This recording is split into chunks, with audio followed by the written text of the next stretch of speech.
hamparan hijau Jawa Tengah tersimpan sebuah desa yang menyimpan sejarah panjang, sejarah tentang iman, pengabdian, dan warisan leluhur yang tak lekang oleh waktu. Inilah Desa Onje. Masjid Onje berdiri kokoh sebagai saksi bisu perjalanan Islam di tanah ini. Setiap bagiannya menyimpan cerita, setiap tiangnya menopang sejarah yang jarang tertulis namun selalu dituturkan. Tiang-tiang kayu tua ini bukan sekadar penyangga bangunan.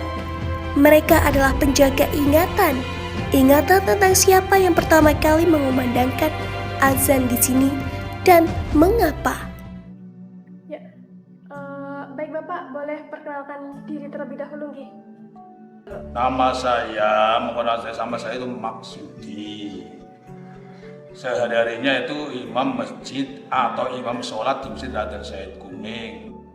Sejak tahun 1992.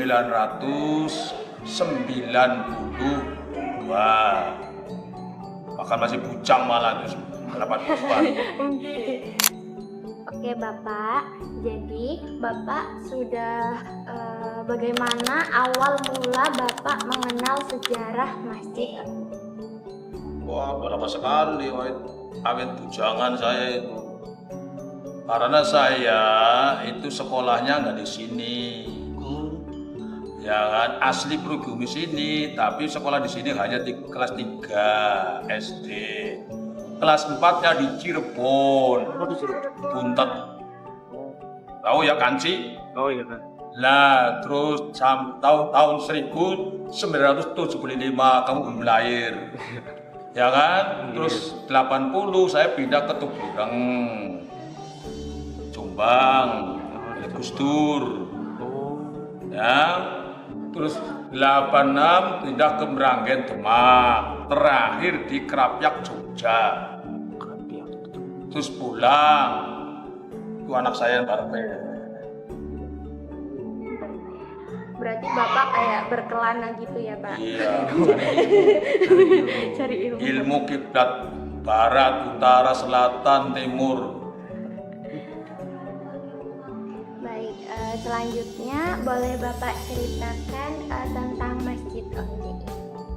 Masalah untuk historis atau sejarah Masjid Raden Said Kuning ini, konon menurut cerita orang dulu bahwa masjid ini berdiri pada tahun 1300. Makanya masjidnya sama, desanya duluan masjidnya. Karena masjidnya 1300, tapi desanya 1600. Siapa yang bangun? Yang pertama kali membangun masjid ini adalah Syekh Samsudin. Itu dari Timur Tengah. Tujuannya menyebarkan Islam di Indonesia, terutama di Jawa, yaitu bertiga. Satu Syekh Samsudin di Purbalingga Onje, yang satu yaitu Syekh Subakir di Magelang, yang satu yaitu Syekh Puro di Kerawang, Jawa Barat. Itu tahun 1300. Terus konon karena belum ada manusia, sini masih gunung. Terus pergi, kalau orang sekarang namanya itu Nampak Tilas, dulu Maulana, karena negara manusia. Terus datang lagi Wali Songo, yaitu hanya 4 yang datang ke sini tahun 1500. Sampai sekarang masih itu petilasan, sampai sekarang tiangnya itu sampai sekarang masih ya. Terus 1300 antara lain Sunan Gunung Jati, Sunan Kalijogo, Sunan Kudus, dan Bonang. Itu konon menurut cerita, yaitu karena belum ada manusia, pergi lagi ke Demak, bikin masjid Demak. Terus datang lagi yaitu siapa? Syekh Maulana Maghribi alias Tepus Rumpun, bapak angkatnya Adipati Onje, makamnya di bawah pohon itu. Putranya Joko Tingkir, dari Joko Tingkir putra ada yang di Onje. Itu Syekh Maulana Maghribi, bapak angkatnya. Terus meneruskan ini dibangun lagi sampai temboknya itu. Terus datang lagi periode keempatnya, yaitu Abdullah Syarif Raden Said Kuning. Itu dari Timur Tengah, itu termasuk cucunya Prabu Siliwangi. Karena apa? Karena bapaknya orang Arab, neneknya orang Jawa. Karena apa? Neneknya itu putrinya yaitu Prabu Wijaya Prabu Siliwangi yang bernama Rara Santang. Karena nikah sama orang Arab diganti namanya, karena namanya tadinya Indonesia Sunda, diganti yaitu Syarifah Mutaim. Punya anak Syarif Hidayatullah Sunan Gunung Jati. Terus adiknya yaitu Muhammad Syarif Nurullah, yaitu meninggalnya di Mekah. Punya anak Abdullah Syarif Raden Said Kuning, meninggalnya di Onje. Orang yang pertama kali jadi imam masjid Raden Said Kuning adalah itu Abdullah Syarif Raden Said Kuning. Terus apakah ada cerita khusus atau makna tertentu di bagian balik masjid-masjid ini, Bapak? Ada, karena masjid ini, Masjid Said Kuning itu masjid mungkin se-Indonesia. Karena apa? Karena masjid ini unik sekali, namanya saja Masjid Raden Said Kuning. Kalau selain ini kan Darussalam, Baitur Rahman, Baitur Rahim kan begitu ya. Sini Said Kuning satu. Keduanya di sini masjidnya nggak ada pintu jendela, tidak ada. Adanya pintu angin. Pintunya yaitu 9. Itu uniknya di situ itu. Oh, mungkin Bapak, saya mau bertanya juga Bapak. Ini kan berdasarkan cerita tadi nih, bahwasannya masjid ini itu berdiri sudah sejak tahun 1300 nih. Nah, tentu dengan tahun sekarang tahun 2026 ini tuh ada nggak sih Bapak yang direnovasi, yang dirubah, atau mungkin ada beberapa peninggalan yang belum di gitu, masih asli gitu?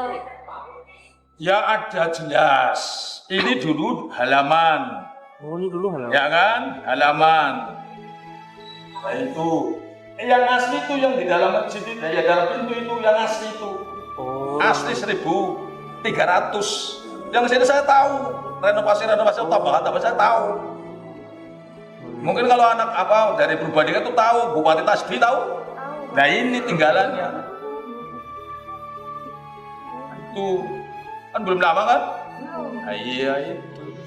Dan yang kalau sampai sekarang belum diganti antara lain itu tiang pat sama kuda-kuda di atas itu loh, di dalam yang asli. Terus mimbar, terus beduk gitu. Itu beduknya 1600 itu. Saya juga izin bertanya nih Pak, tadi Ya. kan disebutkan pintunya berjumlah 9. Itu apakah ada filosofi? Ada, karena masjid itu dia pernah di sama Wali Songo. Itu loh. Jadi mempertandakan pintunya 9. Selanjutnya untuk jendelanya bagaimana? Kenapa bisa nggak ada jendelanya? Apa itu emang keunikannya dari masjid ini atau? Pokoknya saya lahir sudah ada masjid dan sudah ada nggak ada jendelanya. Saya juga nggak tanya. Katanya masjid yang paling unik ya di sini. Begitu orang tua dulu itu. Karena istilahnya nggak nitik-nitik gitu loh. Bahasa Indonesia nitik-nitik itu tanya-tanya terus gitu loh. Nah, karena ini masjid kewalian. Masjid kewalian ini masjid kewali tinggalannya para wali. Jadi kalau itu kan udah ada jagat budaya itu. Ya. Ya itu. Itu kalau direnovasi harus laporan, nggak sembarangan. Oke, baik. Menurut cerita yang diwariskan para sesepuh, bagaimana awal para wali dan tokoh penyebar Islam bisa sampai ke Onje hingga akhirnya berkembang menjadi pusat dakwah? Dulu di tanah Jawa itu kan kebanyakan agamanya Hindu-Buddha, termasuk Purbalingga, gitu loh ya. Akhirnya kedatangan para wali, yaitu ngajarin suruh baca Al-Quran, suruh sholat, itu loh. Makanya beduk adalah suatu budaya, yaitu dari siapa? Dari Sunan Kalijogo. Itu loh. Makanya kalau dipukul bunyinya deng deng deng, maksudnya masih sedang atau masih muat, masjid ayo pada masuk sholat. Itu budaya, beduk budaya. Makanya di Mekah nggak ada beduk. Itu termasuk budaya Jawa. Baik, selanjutnya untuk sejarah makamnya nih Pak, bagaimana untuk sejarah makam yang buat ziarah di sini? Di sini kan desanya sudah termasuk desa religi, wisata religi, ya kan? Karena apa? Karena pusat, yaitu orang yang pertama kali jadi pemimpin. Kalau sekarang bupati, dulu kan raja, karena belum merdeka, ya kan? Raja itu sing mimpin adalah orang Onje. Makanya istilahnya itu Kabupaten Lubani, cikal bakal Kabupaten Lubani adalah orang Onje. Itu loh, cikal bakal Kabupaten Lubani adalah Onje. Kan begitu, ya. Nah, terus masalah makom Adipati Onje Sedo, makomnya itu yuk di bawah itu tuh. Pohon itu kan ada jalan itu loh, aspalan dulu. Kan di sana ada plang. Nah, itu naik itu di bawah itu tuh. Nah, kalau menantunya Said Kuning kan menantunya itu di belakang masjid. Itu 250. Ya makomnya kayak gini nih, kayak rumah, pintunya itu makomnya. Biasanya yang sering buat ziarah itu Said Kuning. yang di sana nih Pak, yang di sebelah sana nih, yang Itu kan mobil pada di sini, iya. bis pada di sini. Nanti jalan sana di bawah masjid itu kan ada aspalan itu loh. Oh, Ya aspalnya itu sampai makom itu. Jadi yang sering diziarah itu ini. Kalau sana itu biasanya itu pejabat-pejabat itu yang ziarah. Tapi kalau misalnya orang biasa pun nggak Gak apa-apa. apa-apa. Yang namanya ziarah itu mengingat sedo atau meninggal atau mati. Itu ziarah. Makanya doanya Alaikum minal muslimin wa inna insyaallah bikum lahikun artinya menyusul. Aku yuk karo kayak misalnya bahasa Jawane, aku yuk karo jenengan pada miturut lemak, maksudnya kayak gue. Apa ada orang anu delok suami kayak udah enggak ada. Kemudian Bapak biasanya tuh kalau rame-rame itu waktu di hari apa aja ya? Jumat Kliwon itu penuh ini. Karena sini kan ada yang unik lagi. Itu kalau di sini tujuannya itu pada mandi di Temburan 3. Kalau sudah habis mandi, sudah ziarah tahajud di sini. Di sini kan ada sungai Temburan 3. Namanya kalau orang Onje itu namanya Kedung Berteduh kayak gini nih. Ini sungai. Ini jadi satu sananya. Namanya Temburan 3. Sekabupaten Lubani ada hanya satu itu di Onje.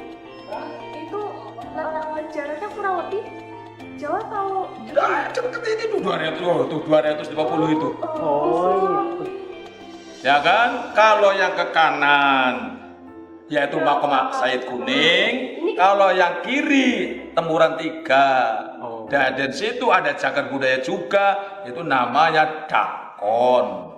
Kalau untuk dakon sendiri itu apa ya Pak? Dakon gue ya lumpang. Tahu lumpang? Sing anu cara kamu itu masih kecil itu mainan kerikil itu apa atau tidak? oh, iya. Congklak. Iya, congklak. Itu aja itu 9 itu lubangnya karena dulu Wali Songo pada mandi di situ. Adanya itu kan Putri Kajoran. Kalau mandi dulu kan belum ada sumur. Jadi kalau mandi ke sungai karena dulu belum ada Pepsodent, ya kan? Akhirnya mukulin batu sampai berlubang-lubang. Nah, temburan itu kayak seperti tepung itu buat pasta gigi itu loh, odol lah istilahnya lah gitu. Sampai 9. Kenapa kok 9 mentok? Gak diteruskan. Karena menurut Tila Said itu dulu itu buat mandi Wali Songo. Jadi buat tenger 9 lubang gitu.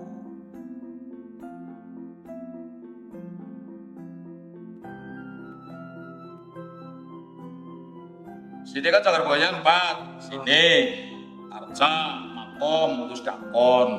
Oh, udah 4. Kalau untuk arcanya sendiri itu sejarahnya gimana Bapak?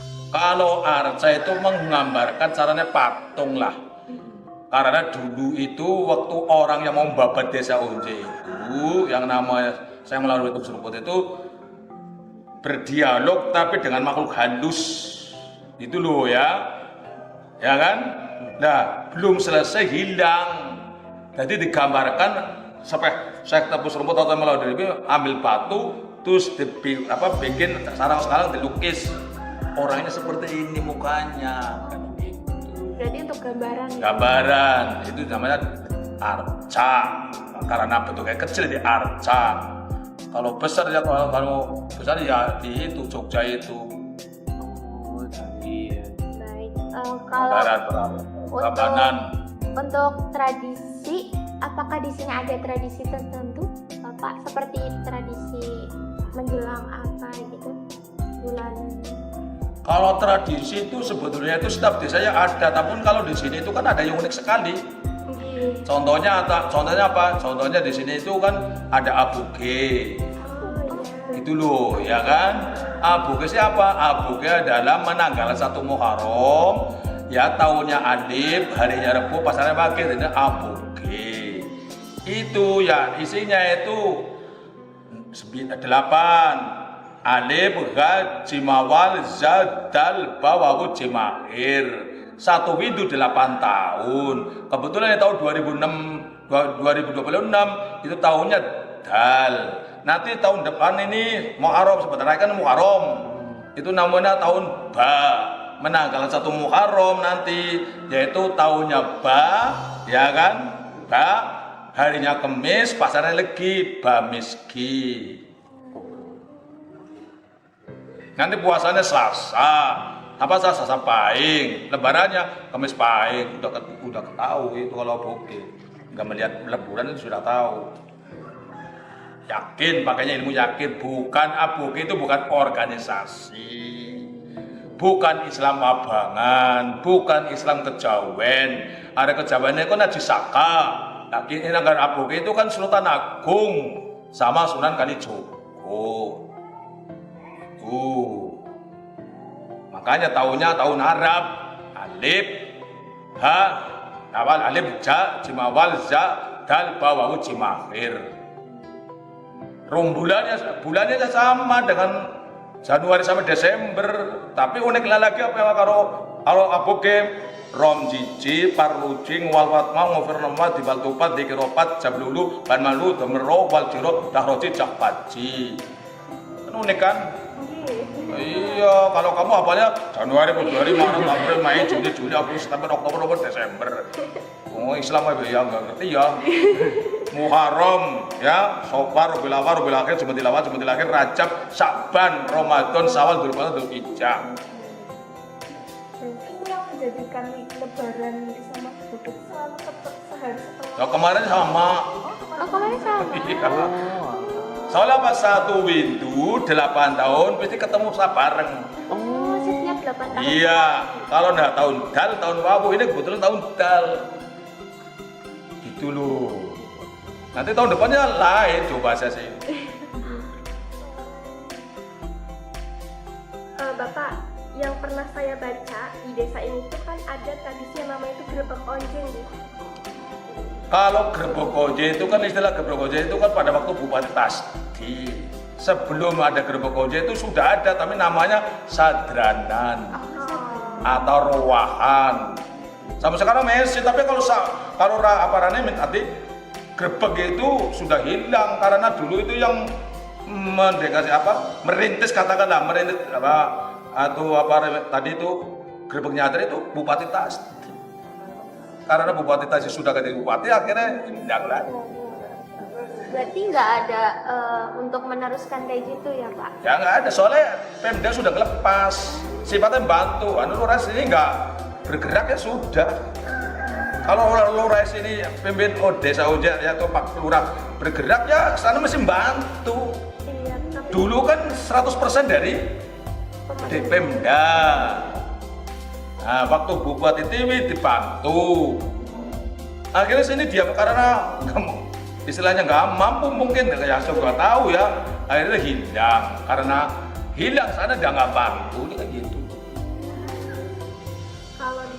kebetulan untuk nyadar tuh masih ada Bapak. Masih di sini juga masih Oh, ada. masih, cuman Siang bersih-bersih makom, malamnya kepungan, ketik kepungan, Iya. selamatan. Iya. Itu sama. masih ada. Masih.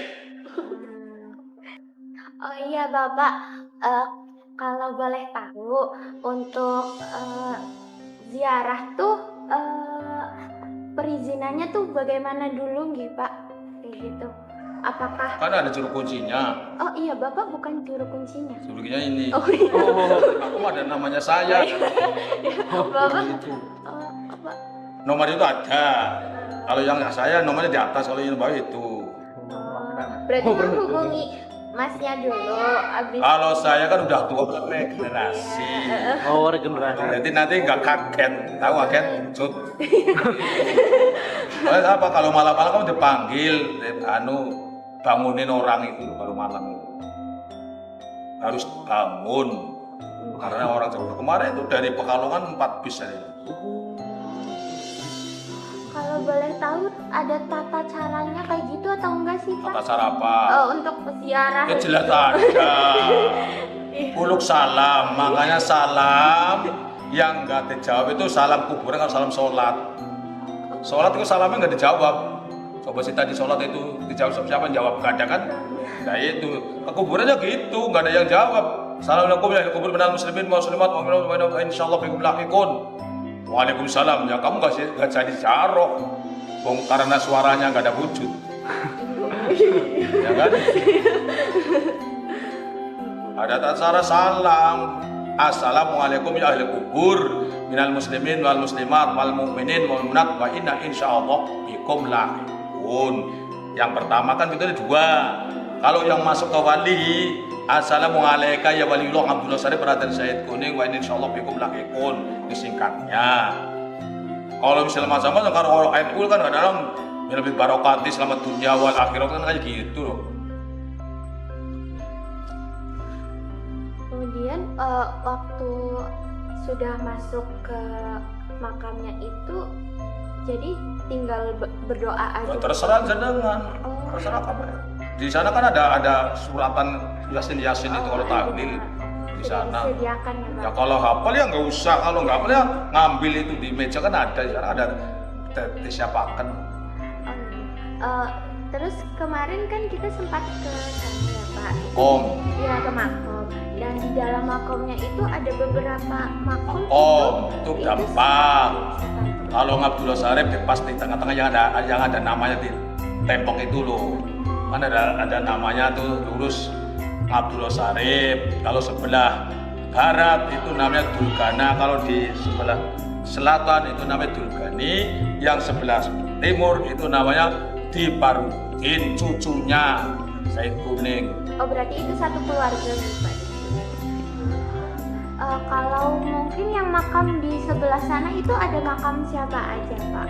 Di sana kalau yang sering di sana itu kan 2, yaitu Adipati Oje atau hanya Kropati dengan ibunya. Ibunya namanya Kencana Wungu. Di luar itu banyak. Kuncinya bukan saya sana. Oh beda. Oh berarti Ya, bukan Bapak. di sini ya? ada 3 sih. Berarti Bapak megang yang makam di sini. Selanjutnya ini Pak terkait beduk itu ada di lapis ini apa ya itu? Cuk. Iya itu. Nah, itu supaya kalau kok jatuh nggak pecah. Oh, nggak ada filosofi atau Ah. apa ya? Itu loh, itu beduk itu asli kayu itu, satu gelondong. Kalau sekarang beduknya kan papan kayak gini. Pokoknya gede banget, itu asli kayu itu, besar banget ditebang buat beduk itu. Nah dulu kan belum ada tata, mungkin ya pakai kuku atau gimana itu, jadi berlubang. Kembali kok, udah mondok gulung ya. Berarti itu sebelumnya emang belum ada ijoknya kayak gitu ya Pak, masih murni cuma kayu. Dari dulu itu. Dari dulu. Itu saya belum dari sudah ada itu. 1600 kok. Nggak ada sama sekali renovasi atau apa ya? Paling ya kulitnya aja yang direnovasi karena lubang jebol lah istilahnya lah. Harusnya kalau bulan puasa itu kan berebut hiburan anak-anak itu loh. Paling ya itu kulitnya saja, kalau kayunya nggak pernah. Oh, Yang terakhir, selama menjaga dan mendampingi aktivitas di masjid serta makam ini, apa ada pengalaman atau momen yang paling membekas di hati Bapak? Sing jelas saya kan asli pribumi sini. Saya tuh diwasiati amanahkan sama bapak saya. Makanya bapak saya kan terus terang aja itu kalau dikatakan itu memprediksi 10 tahun yang akan datang tahu. Dari Merapen. Makanya meninggalnya di Mekah.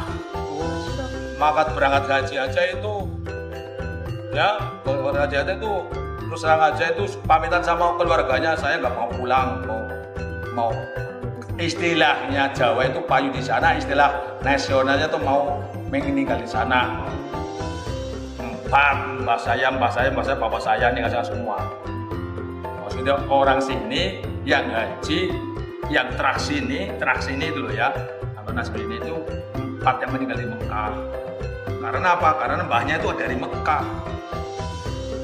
Baik Bapak, yang terakhir, untuk generasi muda sekarang, apa pesan Bapak agar sejarah Masjid Onje, tradisi yang ada di sini, makam para leluhur di sini itu tetap terjaga dan tidak dilupakan? Kalau saya mengikuti jejak bapak saya, karena bapak saya dulu begitu.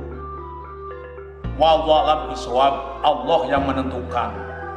Saya punya anak, ya syukur bisa regenerasi anak saya, kan begitu loh ya. Karena apa? Karena itu termasuk hidayah, ya kan? Hidayah gimana? Petunjuk dari Yang Maha Kuasa. Makanya cara untuk menjemput hidayah itu, kalau orang Islam ini itu sholat fardu itu jangan sampai bolong, lubang, rapat terus. Syukur bisa berjamaah, itu namanya menjemput hidayah. Nah, hidayah itu adalah bonus dari Yang Maha Kuasa. Itu loh ya. Misalnya berempat ini ada yang istilahnya nangkep, ada yang tidak. Berarti yang nangkep dapat hidayah. Kan begitu. Ya kan? Ya seperti kamu itu kan satu kelas itu kan baru bisa 30 anak. Ya kan? Itu enggak semuanya cerdas semua. Yang cerdas itu dapat hidayah. Kan gitu. Cepat nangkap dosen nerang kan, nangkap gitu. Makanya kalau dapat hidayah, skripsi saja nggak tahu-tahunan 1 bulan selesai. Oh, amin. kalau mau sih. Tuh, jadi kalau di sini dari dulu itu begitu. Jadi Allah Subhanahu Wa Taala itu yang menentukan si ACP untuk mengingat sejarah desa Onje terutama ini. Saya berempat, bapak saya anaknya berempat, yang tahu hanya saya aja. Temannya saya nggak ada yang tahu. Itu yang namanya dapat hidayah. Karena apa? Karena kejadian yang luar biasa dari Yang Maha Kuasa, antara lain yaitu mukjizat. Itu dari Yang Maha Kuasa diturunkan diberikan kepada Rasul. Irhas dari Yang Maha Kuasa diberikan kepada Nabi. Istidrod diberikan pada makhluk Allah Subhanahu Wa Taala bermanusia sing sombong. Istidrod tatap titi, ya kan? Nah, terus karomah para wali, gitu loh ya. Mau pada itu hidayah seperti saya dan kamu ini hidayah. Makanya malaikat Jibril katanya tugasnya menurunkan mukjizat berupa Quran. Quran sudah mentok 30 juz, berarti malaikat Jibril pensiun. Nah, itu hidayah, itu yang menyampaikan hidayah. Ya Jibril, siap. Allah yang manggil itu loh. Ini sampaikan kepada mahasiswa unsur yang ke Onje, kan begitu.